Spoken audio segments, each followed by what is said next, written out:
บอบนี้คือ BYD Seals Lion 5 DMI ជាប្រភេទរថយន្តថ្មីមួយម៉ូដែលគួរចាប់អារម្មណ៍ហើយវាជាប្រភេទ Plug-in Hybrid ដែលសាងបូកជាមួយនឹងអគ្គិសនីមួយពេញគឺវាអាចរបាំងចម្ងាយរហូតដល់ជាង 1000 គីឡូម៉ែត្រឯណោះឥឡូវយើងក៏លេខទៅមើលការ design ផ្នែកខាងក្រៅរបស់ Seals Lion 5 នេះវិញម្ដងវាមានការរចនាឡើងថ្មីទំនើបស័ក្តិសមសម្រាប់យុគសម័យថ្មីដោយវាបានរចនាឡើងមកជាមួយនឹងជញ្ជាំងគុជ LED Daytime Running Light អំពូលភ្លើងបើកពេលថ្ងៃជាប្រភេទ LED សញ្ញោក៏ជាប្រភេទ LED ភ្លើងស្តុបខាងក្រោយជាប្រភេទ LED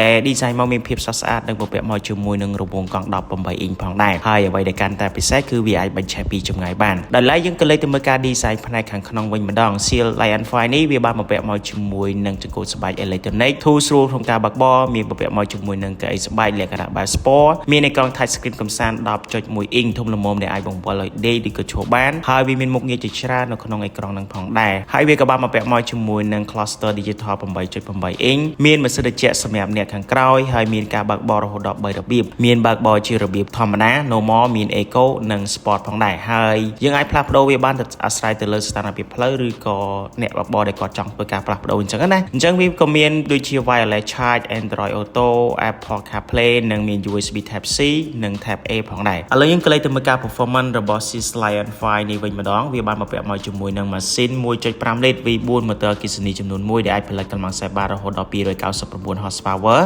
និងដំណើរការដោយ FWD គឺ front wheel drive ហើយល្បឿនពី0ទៅ100 km គឺវាចាយពេលត្រឹមតែ 8.3 second តែប៉ុណ្ណោះនិង top speed បានរហូតដល់170 km ក្នុង1ម៉ោងហើយតម្លៃរបស់វាវិញគឺ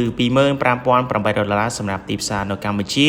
និងមានការធានារយៈពេល8ឆ្នាំពីក្រុមហ៊ុនផងដែរឬក៏ស្មើនឹង 160,000 km ហើយវាពិតជាស័ក្តិសមមែនទែនសម្រាប់អ៊ំពូមីងចង់ភ្លក់រសជាតិឡានខ្លាញ់គោថ្មីនិងបច្ចេកវិទ្យាថ្មីអញ្ចឹងបងប្អូនអ្នកស្ដាប់យល់យ៉ាងណាដែរអាចធ្វើការបញ្ចេញមតិនៅខាងក្រោមវីដេអូនេះបានសូមអរគុណ